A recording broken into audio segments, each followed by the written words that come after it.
ഓം ശ്രീ മഹാദേവ്യൈ നമഃ. ഓം ശ്രീമദ്ദേവി മഹാഭാഗവതം 46-ാമത്തെ അധ്യായം. അത് ഷഷ്ഠി ദേവിയെക്കുറിച്ച് പറയുന്നു. 73 ശ്ലോകങ്ങളുള്ള ഒരു അധ്യായമാണ്. ഷഷ്ഠി മംഗളചണ്ഡിക മനസ, മൂന്നും ദുർഗാദേവിയുടെ അംശമായിട്ടാണ് പറയുക. അപ്പോൾ നാരദൻ വീണ്ടും വീണ്ടും കഥകൾ കേൾക്കണമെന്ന് പറയുമ്പോൾ നാരായണ മഹർഷി ഈ ഷഷ്ഠി ദേവിയെക്കുറിച്ച് ദേവസേന സുബ്രഹ്മണ്യൻ്റെ പത്നി, ബാലരക്ഷക, സന്താനത്തെ കൊടുക്കുക, ബാലാരിഷ്ട തീർക്കുക, അങ്ങനെയുള്ള കുട്ടികൾക്ക് പ്രിയങ്കരി അല്ലെങ്കിൽ കുട്ടികളെ നോക്കുന്ന അമ്മയായിട്ട് എല്ലാ രക്ഷിതാക്കളും ഈ അമ്മയെ ഷഷ്ഠി ദേവിയെ പ്രാർത്ഥിക്കണു, ഷഷ്ഠി നോൽക്കണു, അങ്ങനെയുള്ള കഥകൾ. അതിൽ ഉദാഹരണമായിട്ട് ഒരു പ്രിയവ്രതൻ്റെ ആദ്യത്തെ ഉണ്ണി ചാപിള്ളയായിട്ട് ജനിച്ചപ്പോൾ അതിനെ ജീവൻ കൊടുത്തുകൊണ്ട് പിന്നീട് ആ ഉണ്ണി മനുവായിട്ട് തീർന്നു എന്നാണ്. പിന്നെ ആ അമ്മയെ പൂജിക്കുക, അമ്മയുടെ മൂലമന്ത്രം, പൂജാവിധികൾ, കാര്യങ്ങളൊക്കെ ഒന്ന് വിസ്തരിച്ച് പറയണം. നമുക്കത് കേൾക്കാം. അതിലൊരു സ്തുതിയുമുണ്ട്. ഓം ശ്രീമദ്ദേവി മഹാഭാഗവതം 9-ാം സ്കന്ധം 46-ാം അധ്യായം.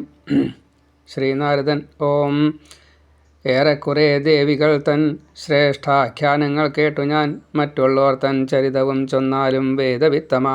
ശ്രീനാരായണൻ വേദം കഥിപ്പൂ വെവ്വേറെ സർവദേവീ ചരിത്രവും മുൻചൊന്നോരിൽ കേട്ടിടേണ്ടത് ആർത്തൻ കഥ കഥിക്ക നീ. നാരദൻ മൂലദേവി കഥകളാം ഷഷ്ഠി മംഗളചണ്ഡിക മനസാദേവി ഇവർ തൻ ചരിതം ചൊൽക സത്യമായി. ശ്രീനാരായണൻ സന്താനമേകുവോൾ മൂലദേവി ഷഷ്ടാംശമാകയാൽ ഷഷ്ഠീതിഖ്യാതയായി വിഷ്ണുമായ ബാലാധിദേവതാം. മാതാക്കളിൽ കീർത്തിയുറ്റോൾ ദേവസേനാഖ്യ ചേർന്നവൾ സ്കന്ദന്നു തൻ പ്രാണനേക്കാൾ പ്രിയമേറുന്ന സാധ്യയാൾ. ഏറ്റവും പ്രധാനം ഇതാണ്. ദുർഗാദേവിയുടെ ആറാമത്തെ അംശം കുട്ടികളെ ബാലാധിദേവതയായിട്ടാണ്. വിഷ്ണുമായയാണ്, ദുർഗാംശാണ് ദേവസേന എന്ന പേര്. സുബ്രഹ്മണ്യൻ്റെ പത്നി. അടുത്തിരുന്ന് അമ്മയെപ്പോൽ ബാലന്മാരെ വളർത്തുവോൾ ബാലർക്ക് ആയുസ്സേകിടുന്നോൾ യോഗത്താൽ സിദ്ധിയോഗിനി. ധർമ്മൻ പറഞ്ഞു കേട്ടുള്ളോരവൾ തൻ ഇതിഹാസവും പൂജാവിധികളും ചൊല്ലാം സുഖ സന്താനവർദ്ധകം. അപ്പോൾ സന്താനങ്ങൾ കൂടുതൽ ഉണ്ടാവുകയും ചെയ്യും, സന്താനങ്ങൾക്ക് സുഖത്തെ കൊടുക്കുകയും ചെയ്യും. സന്താനങ്ങൾക്ക് സുഖം ഉണ്ടാകുമ്പോൾ നമുക്കും സുഖം ഉണ്ടാവും. പിന്നെ ഒരു കഥ പറയുകയാണ്. സ്വയംഭുവൻ തൻ മകനാം പ്രിയവ്രതൻ ഇതി ശ്രുതൻ വേൾക്കാതിരുന്നിത ഭൂപൻ തപസ്യാരതനാകയാൽ. ഇവിടെ സ്വയംഭുവ മനു ആദ്യത്തെ മനുവാണ്. സ്വയംഭുവൻ, സ്വാരോജിഷൻ, ഉത്തമൻ, താമസൻ, രൈവതൻ, പിന്നെ ചാക്ഷുഷൻ. അപ്പം ഈ ചാക്ഷുഷ മന്വന്തരം അത് 6-ാമത്തെ മന്വന്തരമാണ്. ഇപ്പോൾ നടക്കുന്നത് വൈവസ്വത മന്വന്തരമാണ്. സ്വയംഭവ മനുവിൻ്റെ മൂത്തപുത്രൻ ആദ്യമേ തന്നെ നാരദ ശിഷ്യനായിട്ട് തീവ്ര പരിവ്രാജകനായിട്ടാണ് ഹിമാലയത്തിൽ തപസ് ചെയ്തിരുന്നത്, മേരുവിൽ. അപ്പോൾ മനു വന്നിട്ട് പറഞ്ഞു വിവാഹം കഴിക്കണം, രാജ്യം ഭരിക്കണം എന്ന് പറഞ്ഞു. അപ്പോൾ കൂട്ടാക്കിയില്ല. പിന്നെ ബ്രഹ്മാവ് വന്ന് പറഞ്ഞപ്പോൾ അത് ഈശ്വര ആജ്ഞയാണല്ലോ, ഈശ്വര ഇച്ഛയാണല്ലോ, അതുകൊണ്ട് ചെയ്യാമെന്ന് പറഞ്ഞ് അങ്ങനെ ചെയ്യുകയാണ്. ഇപ്പോൾ 2 കല്യാണം കഴിച്ചു. ആദ്യത്തെ ബർഹിഷ്മതിയാണ്. അതിൽ 10 ആൺകുട്ടികളും 1 പെൺകുട്ടി ഉണ്ടായി. 2-ാമത്തെ മാലിനി, അതിൽ കുട്ടികളുണ്ടായില്ല. അപ്പോൾ ആ ഉണ്ണി ഉണ്ടായ സമയത്ത് അത് ചാപിള്ളയായിരുന്നു. ആ ഉണ്ണി ഈ ഷഷ്ഠി ദേവിയാൽ രക്ഷിതനായി. ആ ഉണ്ണിയാണ് പിന്നെ 6-ാമത്തെ മനുവായിട്ട് സ്വാരോജിഷൻ, 2-ാമത്തെ മനുവായിട്ട് സ്വാരോജിഷൻ ഉണ്ടായത് എന്ന് പറയുകയാണ്. നമുക്കത് കഥ കേൾക്കാം. ഓം ബ്രഹ്മാജ്ഞയാൽ ഇഷ്ടമെന്നേ പിന്നെ വേളി കഴിക്കലും കാലമൊട്ടേറെ നീങ്ങിയിട്ടും ഉണ്ടായില്ലൊരു പുത്രനും. പുത്രകാമേഷ്ടി അവനെ കൊണ്ടു ചെയ്യിച്ചു കശ്യപൻ. പത്നിയാം മാലിനിക്കേകി യജ്ഞപായസമാ മുനി. ആ പായസം കുടിച്ചുണ്ടായി ഗർഭം അസാധ്യയാൾക്കുടൻ. അവള ദിവ്യഗർഭത്തെ പൂണ്ടാൾ 12 വത്സരം. പെറ്റാൾ പിന്നെ പൊൻനിറത്തിൽ അംഗമെല്ലാം തികഞ്ഞതായി. നട്ടപോൽ കൃഷ്ണമിഴിയും പൂണ്ട് ചത്തോരു കുഞ്ഞിനെ. ഇപ്പോൾ ചാപിള്ളിയായിരുന്നു എന്നാണ്. ചാർച്ചയും വേഴ്ചയും പൂണ്ട് പെണ്ണുങ്ങളിതു കാൺകവേ. വാവിട്ടാർ പുത്രദുഃഖത്താൽ മൂർച്ഛ താൻ പൂണ്ടിതമ്മയും. അച്ഛനും അമ്മയ്ക്കൊക്കെ വിഷമായി, ബന്ധുക്കൾക്കൊക്കെ വിഷമായി. മകനെയും കയ്യിലേന്തി ചുടലക്കാട്ടില നൃപൻ ചെന്നു തന്മാറിൽ അവനെ ഏറ്റി പൊട്ടിക്കരഞ്ഞുതേ. കുഞ്ഞിനെ കൈവിടാനാവാഞ്ഞവൻ പ്രാണൻ ത്യജിക്കുവാൻ തയ്യാറായി. ഘോരശോകത്താൽ മറന്നാൻ ജ്ഞാനയോഗവും. അപ്പം ഇത്രയും കാലം അവിടെ വൈരാഗ്യത്തോട് കൂടിയിട്ട് ഹിമവാനിൽ മേരുവിൽ തപസ് ചെയ്യായിരുന്നു. ആ വൈരാഗ്യമൊക്കെ പോയി. ഒരു ഉണ്ണി ഉണ്ടായപ്പോഴേ അത് ചാപിള്ളയായപ്പോൾ എന്നിട്ട് പൊട്ടിക്കറിയുക. അതാണ് ആസക്തി, അതാണ് മായ. ആ ഘട്ടത്തിൽ തത്ര കാണായി ശ്രേഷ്ഠരത്ന വിനിർമ്മിതം വെള്ളപ്പളുങ്കൊളിയെഴും വിമാനം വന്നു നിൽപ്പതായി. പൂമാല പലതും തൂങ്ങി നാനാ ചിത്രങ്ങൾ ചേർന്നതായി. വെള്ളപ്പൂവും പട്ടിനാൽ മൂടി തേജസ്സാൽ പ്രജ്വലിപ്പതായി. കണ്ടാനതിൽ തൂമകോലും പുതു യൗവന ഭംഗിയും തൂവെള്ള ചമ്പകപ്പൂവിൻ നിറവും പൂണ്ട ദേവിയെ. സർവത്ര ശ്രീമദ്ദേവി നാമസങ്കീർത്തന ശ്രീ മഹാദേവ്യൈ നമാം. കൃപാമസൃണമാം മന്ദഹാസവും രത്നഭൂഷയും പൂണ്ട് ഭക്ത അനുഗ്രഹൈകതാനയാം യോഗമായേ. ഏവം പ്രത്യക്ഷമായി കണ്ടു കൊച്ചിനെ താഴെ വെച്ചുടൻ വാഴ്ത്തി പൂജിച്ചു ഭൂപാലൻ ദേവിയെ ഭക്തിപൂർവകം. ഷഷ്ഠിദേവിയെ കണ്ടു കഴിഞ്ഞപ്പോൾ സർവം മറന്നിരിക്കുകയാണ്. ആരാ വന്നതെന്നൊന്നും അറിയില്ല കേട്ടോ. എന്നാലും കുഞ്ഞിനെ അവിടെ വെച്ച് അമ്മയെ നമസ്കരിച്ചു. ദേവതയാണല്ലോ, ദേവിയാണല്ലോ, അത്രേ കണക്കാക്കിയിട്ടുള്ളൂ. പ്രിയവ്രതനെ കുറച്ചൊരു സന്തോഷത്തെ ആ അമ്മ അപ്പം തന്നെ മനസ്സുകൊണ്ട് അനുഗ്രഹിച്ച് വരമായിട്ട് കൊടുക്കുകയും ചെയ്തു. കത്തിജ്വലിക്കും തേജസ്സാൽ ഗ്രീഷ്മമാർത്താണ്ഡ തുല്യയായി ശാന്തയായി തുഷ്ടയാം സ്കന്ദപത്നിയോടോദിനാനവൻ. സുശോഭനെ ആരുവാൻ നീ, ആരു തൻ പത്നി സുവ്രതേ, ആരു തൻ മകൾ നീ ധന്യേ മടവാർ കുലരത്നമേ. നൃപേന്ദ്രവചനം കേട്ട ജഗൻ മംഗളരൂപിണി ഓതിനാൾ ദേവസേനാഖ്യ വിണ്ണോർത്തൻ പോരു ചെയ്യുവോൾ. ദൈത്യപീഡിതർ വിണ്ണോർക്ക് സേനയായി നിന്നു പണ്ടിവൾ ജയമേകുകയാൽ ദേവസേനയെന്നായി പ്രകീർത്തിത. ഇപ്പോൾ ഇന്ദ്രൻ തൊട്ടുള്ള ദേവകൾക്ക് എന്തെങ്കിലും ശത്രുക്കൾ വരികയാണ് വെച്ചാൽ അസുരന്മാരെ നിഗ്രഹിക്കാനായിട്ടാണ് ഞാൻ അവതരിച്ചിരിക്കുന്നത്. അതുകൊണ്ട് ദേവസേനാധിപത്യം എനിക്ക് തന്നു. ഞാൻ ഈ ഒരു കാരണം കൊണ്ട് ദേവസേന എന്ന പേരിലാണ് അറിയപ്പെടുന്നത് എന്ന് പറഞ്ഞു. ഇപ്പോൾ സ്വയമേവ പരിചയപ്പെടുത്തിയെന്ന് സാരം. ആ ദേവസേന പറയുകയാണ്, ബ്രഹ്മാവിൻ മാനസീപുത്രി, മാനസീ കന്യ. ബ്രഹ്മാവിൻ്റെ മനസ്സിൽ നിന്നാണ് ഈ അമ്മ ഉണ്ടായത്. അതിനെ പറയുകയാണ്. ബ്രഹ്മാവിൻ മാനസീ കന്യ ദേവസേനാഖ്യയാണു ഞാൻ. മനസ്സാൽ സൃഷ്ടി ചെയ്തെന്നെ സ്കന്ദനായേകി നാൻ മുഖൻ. മാതാക്കളിൽ പ്രമുഖ ഞാൻ സ്കന്ദപത്നി പതിവ്രത. മൂലദേവിക്കു ഷഷ്ഠാംശ ഷഷ്ഠീതി പുകൾപെറ്റവൾ. പുത്രനെ പുത്രകാമിക്കും കർമ്മം കർമ്മിക്കുമേകുവോൾ. ദരിദ്രക്കു ധനത്തെയും പ്രിയയെ കാമുകന്നുമേ. സുഖം ദുഃഖം ഭയം ശോകം ഹർഷം മംഗളവും തഥാ സമ്പത്തും ആപത്തുമെല്ലാം ഭവിപ്പൂ കർമ്മമൊന്നിനാൽ. ബഹുപുത്രത്വവും വംശഹീനത്വവും മൃതപുത്രത ചിരഞ്ജീവനവും സ്വസ്വകർമ്മത്താൽ താൻ ഭവിക്കയാം. കർമ്മത്താൽ ഗുണവാനാവും കർമ്മത്താൽ അംഗഹീനനാം. കർമ്മത്താൽ താൻ വിഭാര്യത്വം ബഹുഭാര്യാത്വവും വരും. രൂപം ധർമ്മം രോഗമെല്ലാം കർമ്മത്താൽ താൻ ഭവിപ്പതും. കർമ്മത്താൽ താൻ വ്യാധി ആരോഗ്യാദിയും സംഭവിപ്പതും. അതിനാൽ വേദമോതുന്നു കർമ്മം താൻ ശ്രേഷ്ഠമെന്നതായി. ഇപ്പോൾ കർമ്മത്തെക്കുറിച്ച് നല്ലൊരു ക്ലാസ് കൊടുത്തു. നമുക്ക് എന്തുകൊണ്ട് ഈ സുഖദുഃഖങ്ങൾ അനുഭവിക്കാൻ ഇങ്ങനൊരു യോഗം വരണു. ഇപ്പോൾ മുജ്ജന്മ കർമ്മങ്ങളുടെ ഫലമായിട്ടാണ് സുഖായാലും ദുഃഖായാലും. ഓരോന്നോരോന്ന് എടുത്തെടുത്ത് പറഞ്ഞു എന്ന് മാത്രം. അനവധി പുത്രന്മാരുണ്ടാവൽ, ആനപ്പുറത്ത് സഞ്ചരിക്കൽ, സർവാധിപത്യം ചക്രവർത്തി പദം കിട്ടൽ, സമ്പത്ത് ഇല്ലാതിരിക്കൽ, അല്പായുസാവൽ, 105 120 വയസ്സ് വരെ ജീവിക്കൽ. ഇങ്ങനെ കർമ്മം കൊണ്ടാണ് ഈ മുഴുവൻ ഫലങ്ങളും. സുഖമായാലും ദുഃഖമായാലും രോഗമായാലും രോഗമില്ലാത്ത അവസ്ഥയായാലും ഒക്കെ കിട്ടുന്നത് ഇതുകൊണ്ട്. ആയുസ്സുണ്ട്, പക്ഷേ കാര്യങ്ങളൊന്നുമില്ല. സന്താനമില്ല, ധനമില്ല, കുറേ ആയുസ്സുണ്ട്, എന്താ കാര്യം? അപ്പം അതിൽ കാര്യമില്ല. അതേപോലെ സന്താനങ്ങളൊക്കെ ഉണ്ട്, ഊണ് വയ്ക്കാനും കൂടിയില്ല, എന്താ ചെയ്യുക? അപ്പോൾ ഇതെല്ലാം കൂടിയിട്ട് വേണം. എല്ലാം കൂടിയിട്ട് കിട്ടുമ്പോഴേ ശരിക്കുള്ള സുഖം ഉണ്ടാവുള്ളൂ. ആയുസ് വേണം, സന്താനം വേണം, ദാരിദ്ര്യം ഉണ്ടാവരുത്. അതേപോലെ ബന്ധുബലം വേണം, വാസയോഗ്യമായിട്ടുള്ള സ്ഥലങ്ങൾ, സുഖസന്തോഷം ശരീരത്തിനും മനസ്സിനും. ഇതൊക്കെ നിർബന്ധമാണ്. അതൊക്കെ ഈ കർമ്മഫലം കൊണ്ടാണ് കിട്ടുക. അത് സൽക്കർമ്മം ചെയ്ത് കഴിഞ്ഞാൽ ഇങ്ങനെയൊക്കെ കിട്ടും, അല്ലാത്തവർക്ക് അത് കിട്ടില്ല എന്ന് പറയാണ്. അതുകൊണ്ട് വേദം പറയണു ഏറ്റവും ശ്രേഷ്ഠം എന്താണ്? കർമ്മം. അതിനാൽ വേദമോതുന്നു കർമ്മം താൻ ശ്രേഷ്ഠമെന്നതായി.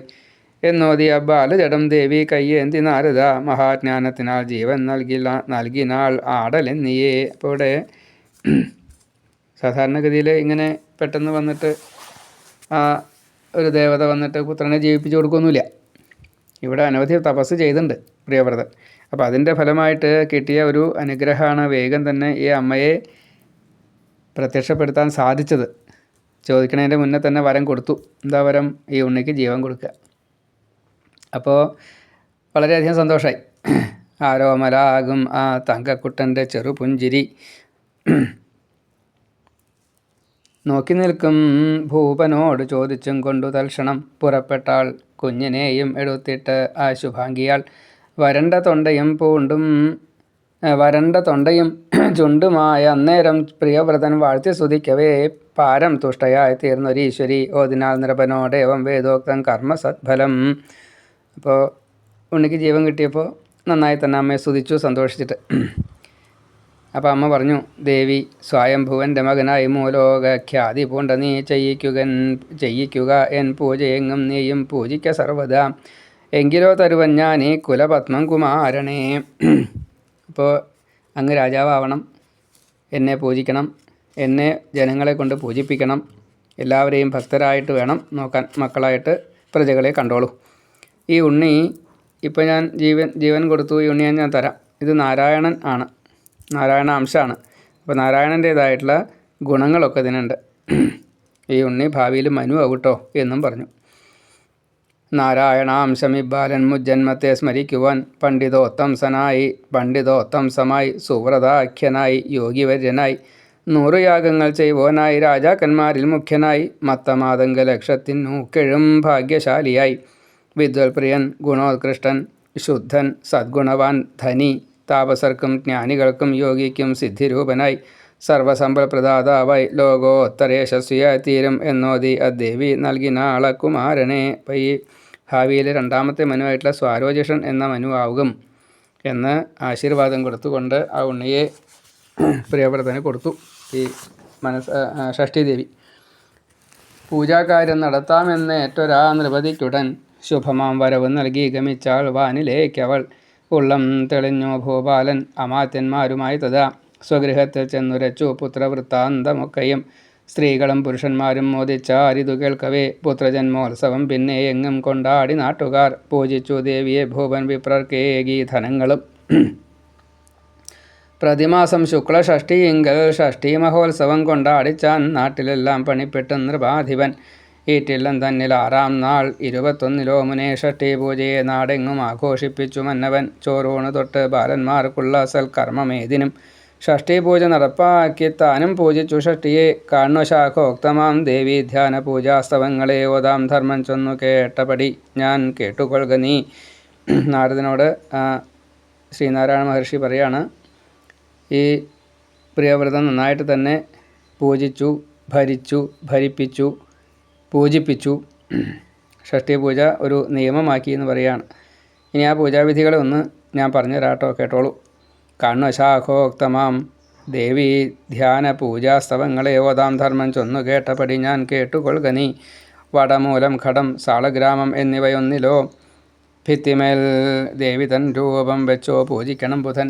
ആലിൻ്റെ ചുവട്ടിലോ അല്ലെങ്കിൽ തുളസി ചുവട്ടിലോ കലശം വെച്ചിട്ടോ മറ്റേ ഫോട്ടോ വെച്ചിട്ടോ എങ്ങനെയാ വെച്ചാൽ, അല്ലെങ്കിൽ പത്മട്ടിട്ട് അങ്ങനെയാണല്ലോ. അനവധി ബിംബവൽക്കരണങ്ങൾ ധാരാളമുണ്ട്. ഏതിലായാലും വിരോധമില്ല, ഷഷ്ഠിയെ കണ്ടാൽ മതി. ആവാഹിക്കുക പിന്നീട് ആ കാന്തിയോലുന്ന ഷഷ്ഠിയെ. സൽപുത്രഭാഗ്യങ്ങളേകും ലോകതായേതയാത്മികേ തൂ വെള്ളച്ചമ്പക നിറം പൂണ്ട രത്നവിഭൂഷിതേ പവിത്രരൂപേ കൈകോപ്പാം ദേവസേനേ പരാൽപരേ. ഇങ്ങനെ ദേവസേനയെ ആവാഹിച്ചുകൊണ്ട് ആവശ്യത്തെ പറഞ്ഞുകൊണ്ട് ദേവത എന്നുള്ള നിലയ്ക്ക് ഭക്തനും ഭഗവതിയും എന്ന നിലയ്ക്ക് കണ്ട് ആവാഹിക്കുക, എന്നിട്ട് പൂജിക്കുക. 16 ഉപചാരത്തോടു കൂടിയുള്ള പൂജയാണ്. ഓം ഹ്രീം ഷഷ്ഠീദേവ്യൈ സ്വാഹ എന്നാണ് മൂലമന്ത്രം. ഏവം ധ്യാനിച്ചു തലയിൽ പൂവും ചൂടി വിചക്ഷണൻ വീണ്ടും ധ്യാനിച്ചു പാദ്യാർഘ്യാചമനീയാദിയും തഥാ ഗന്ധം പുഷ്പം ധൂപദീപ നൈവേദ്യാദികളും ക്രമാൽ മൂലം കൊണ്ടർച്ചിച്ചു പൂജ ചെയ്യണം ജഗദംബയെ. ഓം ഹ്രീം ആദ്യം പിന്നെ ഷഷ്ഠീദേവ്യൈ സ്വാഹ ഇതി ചേർത്തുമേ. ഓം ഹ്രീം ഷഷ്ഠീദേവ്യൈ സ്വാഹ അഷ്ടാക്ഷരം മന്ത്രം യഥാശക്തി ജപിക്കണം. പിന്നെ സ്തുതിച്ച് സശ്രദ്ധം ഭക്തിപൂർവം നമിക്കണം. ആ സ്തോത്രം സാമവേദോക്തം ശ്രേഷ്ഠം പുത്രഫലപ്രദം. അഷ്ടാക്ഷരം മഹാമന്ത്രം ലക്ഷം വട്ടം ജപിക്കുകിൽ സൽപുത്രനുണ്ടാകും എന്നായി ഓതുന്നു. കമലോത്ഭവൻ സർവമംഗളവും സർവാഭീഷ്ടവും നൽകിടുന്നതായി വേദഗൂഢം സ്തോത്രം. അത് കേട്ടാലും മുനിസത്തമ. അഷ്ടാക്ഷര മന്ത്രമായിട്ടുള്ള ഓം ഹ്രീം ഷഷ്ഠീദേവി സ്വാഹ എന്നുള്ള മന്ത്രം 1,00,000 വട്ടം ജപിക്കുക. എന്നിട്ട് നന്നായിട്ട് ഈ ദേവിയെ സ്തുതിക്കുക, പൂജിക്കുക 16 ഉപചാരത്തോട് കൂടിയിട്ട്. അപ്പോൾ ആ സ്തുതിയെ പറയുകയാണ് ഇനി. ഓം നമോ ദേവി മഹാദേവി സിദ്ധിശാന്തിസ്വരൂപിണി ദേവസേനേ ശുഭേ ഷഷ്ഠീ ദേവി നിത്യം നമോസ്തുതേ. വരദേ പുത്രദേ ദേവി ധനദേ തേ നമോ നമഃ. സുഖദേ മോക്ഷദേ ഷഷ്ഠീ നമസ്തേ ജഗദംബികേ. ഷഷ്ഠാംശരൂപം സൃഷ്ട്യർത്ഥം പൂണ്ടസിദ്ധേ നമോസ്തുതേ. സിദ്ധയോഗിനിയാം മായേ ഷഷ്ഠീ ദേവി നമോസ്തുതേ. ശ്രേഷ്ഠയാം ശാരദേ ദേവി പരാദേവി നമോസ്തുതേ. നമസ്തേ ലോകമാതാവേ ബാലാധിഷ്ഠാതൃദേവതേ. കല്യാണദാത്രി കല്യാണി സർവകർമ്മഫലപ്രദേ. ഭക്തർ തന്മുമ്പിൽ എന്നെന്നും പ്രത്യക്ഷപ്പെടും ഈശ്വരി. കർമ്മമേതുരുമേവർക്കും പൂജ്യേ ഷൺമുഖവല്ലഭേ. ദേവരക്ഷാകാരിണിയാം ഷഷ്ഠീദേവി നമോസ്തുതേ. ശുദ്ധസത്വാത്മികേ ദേവി നമസ്തേ സർവവന്ദിതേ. ഹിംസാക്രോധങ്ങളറ്റോളെ ഷഷ്ഠീദേവി നമോ നമഃ. ധനഭാര്യ പുത്രരെയുമേകണം മേ സുരേശ്വരി. മാനവും ജയവും നൽകി ശത്രുക്കളെ ഹനിക്ക നീ. കീർത്തിയും ധർമ്മവും ദേവി നൽകിയാലും മഹേശ്വരി. വിദ്യയും സൽപ്രജയെയും ഭൂവുമേകുക പൂജിതേ. ശുഭവും ജയവും നൽകൂ ഷഷ്ഠീദേവി പണിഞ്ഞിടാം. നല്ലൊരു സ്തുതിയാണ്. ഇത് സ്ഥിരമായിട്ട് ചെല്ലുകയാണെന്ന് വെച്ചാൽ 3 നേരം ചെല്ലണം എന്നൊക്കെയാണ്. ഏതായാലും ബാലാരിഷ്ടമൊക്കെ തീരും. 3 തവണ ഇങ്ങനെ ഒരു ദിവസം ചെല്ലിയിട്ട് 1 കൊല്ലം തികയ്ക്കുകയാണെന്ന് വെച്ചാൽ കുട്ടികൾക്കൊന്നും സാമാന്യേന എല്ലാ ദോഷങ്ങളും തീർന്നുകൊണ്ട് ശുഭം വരും എന്നാണ്. അപ്പോൾ നല്ല ജോലി കിട്ടുക, നല്ല കല്യാണം നടക്കുക, ഇങ്ങനെ നല്ല വിദ്യ കിട്ടുക, അങ്ങനെയൊക്കെ സംഭവിക്കുമെന്ന് പറയാണ്. ആയുരാരോഗ്യത്തോടു കൂടിയിട്ട്, സൗന്ദര്യത്തോടു കൂടിയിട്ട്, നല്ല സ്വഭാവശീലത്തോടു കൂടിയിട്ട് ഈ കുട്ടിയെ ദേവസേന വളർത്തും എന്നാണ്. ഏവം പ്രിയവ്രതൻ ഷഷ്ഠീദേവിയെ സ്തുതി ചെയ്യുകയാൽ തൽപ്രസാദം കൊണ്ടു നേടി കീർത്തിയേറും കുമാരനെ. ഷഷ്ഠീ സ്തോത്രമിതാരാനും ഒരാണ്ടോളം പഠിക്കുകിൽ ആയുസ്സേറും ശ്രേഷ്ഠനായ പുത്രനെ തന്നെ നേടിടും. ഒരാണ്ടു ഭക്തിയാ പൂജിച്ച് ഈ സ്തോത്രമെങ്ങാൻ ജപിക്കുകിൽ പാപങ്ങളൊക്കെ അകലും. മഹാവന്ധ്യകൾ കൂടിയും വിദ്യയും ഗുണവും ദീർഘായുസ്സും കീർത്തിയും ഉള്ളതായി വീരനാം പുത്രനെ ദേവി കൃപയാൽ പ്രസവിച്ചിടും. വന്ധ്യ പോലും കുഞ്ഞിനെ പ്രസവിക്കും എന്ന് പറയാണ്. മൃതവത്സയും അവണ്ണം കാകവന്ധ്യയുമാകുവോർ നേടിടും പുത്രസൗഭാഗ്യം. ഒരാണ്ടിതു പഠിക്കുകിൽ മാതാപിതാക്കളി സ്തോത്രം കുഞ്ഞിൻ രോഗം ശമിക്കുവാൻ 1 മാസം കേട്ടുവെന്നാൽ പ്രസാദിക്കും മഹേശ്വരി. ഷഷ്ഠ്യുപാഖ്യാനം എന്ന 46-ാം അധ്യായം സമാപ്തം. സർവത്ര ശ്രീമദ്ദേവി നാമ സങ്കീർത്തന. ശ്രീ മഹാദേവി നമ. ഓം ഹ്രീം ഷഷ്ഠീദേവി സ്വാഹ. ഓം ഹ്രീം ഷഷ്ഠീദേവി സ്വാഹ. ഓം ഹ്രീം ഷഷ്ഠീദേവി സ്വാഹ. ഓം ഹ്രീം ഷഷ്ഠീദേവി സ്വാഹ. ഓം ഹ്രീം ഷഷ്ഠീദേവി സ്വാഹ. ഓം ഹ്രീം ഷഷ്ഠീദേവി സ്വാഹ.